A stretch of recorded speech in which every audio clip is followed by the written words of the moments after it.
This is Ran Silverman for All Israel News.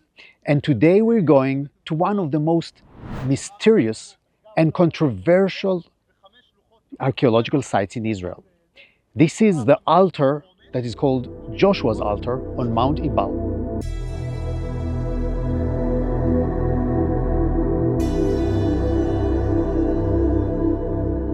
We're now on Mount Ebal, and soon we'll show you the altar. But before, let's see what is Mount Ebal and where is it.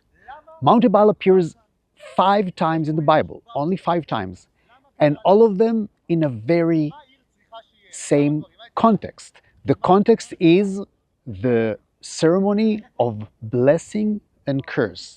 The blessing on Mount Gerizim, that is just behind us, and the curse on Mount Ebal, which is where we're sitting now. Let's open with the Bible and read what Moses said to the tribes of Israel in Deuteronomy. Deuteronomy chapter 27, in verse 11 we read, Moses also charged the people on that day, saying, when you cross the Jordan, these shall stand on Mount Gerizim to bless the people, Simeon, Levi, Judah, Issachar, Joseph, and Benjamin.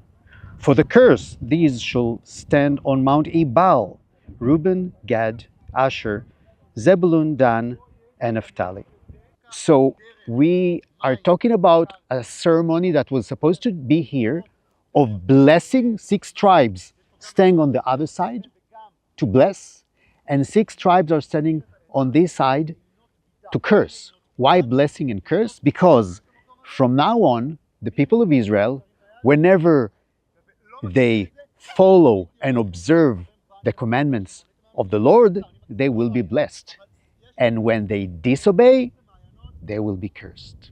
The blessing and the curse that occurred here is very meaningful in the history of the nation, of the people of Israel. Why is it so important?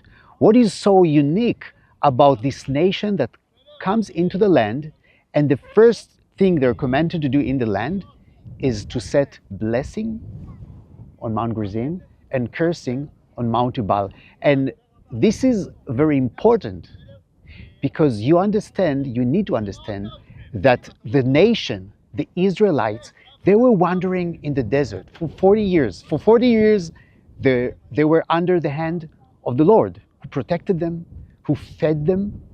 They didn't need to conquer, they didn't need to fight. They were just led by the Lord. But once they get into the land, now they need to make their choice. Are you following the Lord, or are you not following the Lord? Are you obedient and then you'll be blessed, like the Mount of Blessing, Gerizim? Or are you disobedient and you'll be cursed, Mount Ebal, the Mount of Curse? And we read this again in the same chapter in Deuteronomy 27, just the previous 2 verses said this. Then Moses and the Levitical priests spoke to all Israel, saying, be silent and listen, O Israel. This day you have become a people for the Lord your God. You shall therefore obey the Lord your God and do his commandments and his statutes, which I command you today. What does it mean? You have become a people for the Lord your God. You were not a people before that. This day you become a people. It means now you are a true people, not led by God, not children that God leads you. Now you will make your choice. And what we can see that most of the time, as much as it seemed very easy to follow the commandments of the Lord, the Israelites did not do that. What did they do? They disobey again and again and again. And curses follow them again and again and again. And not only Israel, also all the rest of the people in the world. They disobey and curses are following them. And now I want to go to the most important and interesting site here on Mount Ebal, the altar of Joshua. Let's go.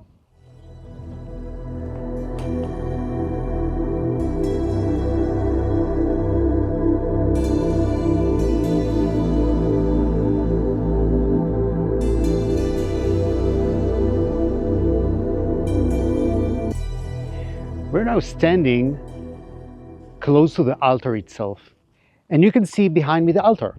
The altar is not more than 10 by 10 meters, and it's not very high, and it was all excavated. When people came here in the beginning, it was all covered with stones. Nobody could say that this is an altar. In the early 80s, a young professor from Haifa University came here through a survey that they did in the mountains of Samaria just after 67, after 6 days war, when all this area was released. They came here and he said, well, I find something interesting here. I want to have my PhD done on this. So he started excavating for several years. And in the beginning, he didn't know what he found. He saw one strange construction, seems like nothing else in Israel or any else in other places. He knew that it's from the time of the conquest of Joshua, the dating of the ceramics, and also they dated by bones that they found here, but he couldn't say what it is until he invited some people to share with them. And one guy, one rabbi, Orthodox Jew, saw this and went home and came back to Adam Zertal and said, you know what this is, what I think? This is exactly according to the plan in the Mishnah of the altar of the temple. This is an altar.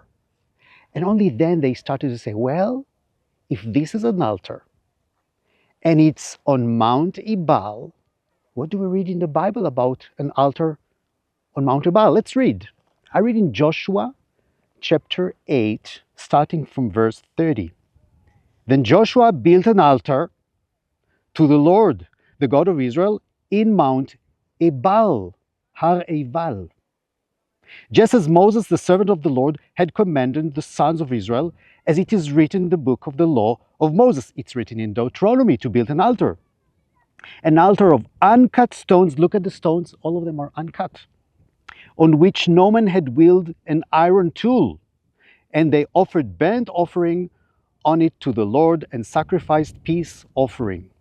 He wrote there on the stones a copy of the law of Moses, which he had written in the presence of the sons of Israel. So an altar, and look, you can see there are areas. First of all, there is a ramp climbing up. And according to what's written in the Mishnah, but this is even written in Exodus, when you build an altar, you don't use stairs, but you use a ramp. So the priest, when they climb, they will not expose themselves. And on the left and on the right of this ramp, they found big amount of burnt bones. All the bones of kosher animals. So what do you think this is? What can this be? This is Joshua's altar. So why do I say that this place is controversial and mysterious? Because you might say, well, of course, this is Joshua's altar, or the altar that Joshua has built. But many people do not agree. Most scholars of archaeology will tell you, no, this cannot be the altar that Joshua built. And why? Because most modern archaeologists, they don't believe that Joshua exists. They don't believe there ever was a Joshua. And if there was any Joshua, his story was told many, many years later, in the time of King Josiah maybe, and in his time nobody wrote, nobody did anything, and if there was an altar here, it couldn't have been of Joshua.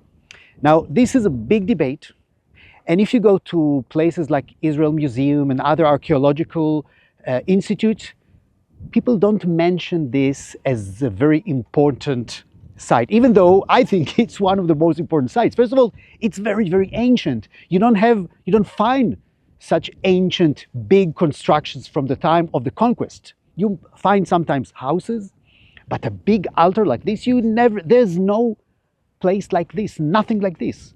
The other problem is because this is only a unique site, there's nothing to refer to, nothing to compare to. And if you have found many different altars, you say, okay, we have many different altars, we know all those are altars.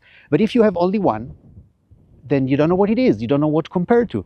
But this is exactly what's written in the Bible. They built one time in one place an altar when they entered into the land, and since then no more, because the altar was supposed to be in Jerusalem later, not here. This was only in the entrance. So all these issues raised, and until today, very big, controversial about this topic. And what do you think? What do you, who view that, who watch now, think? If you think this is the altar, maybe you want to come and visit it. But it's not very easy to visit. If you want to visit it, you need to go like I did today, come with the escort of the IDF.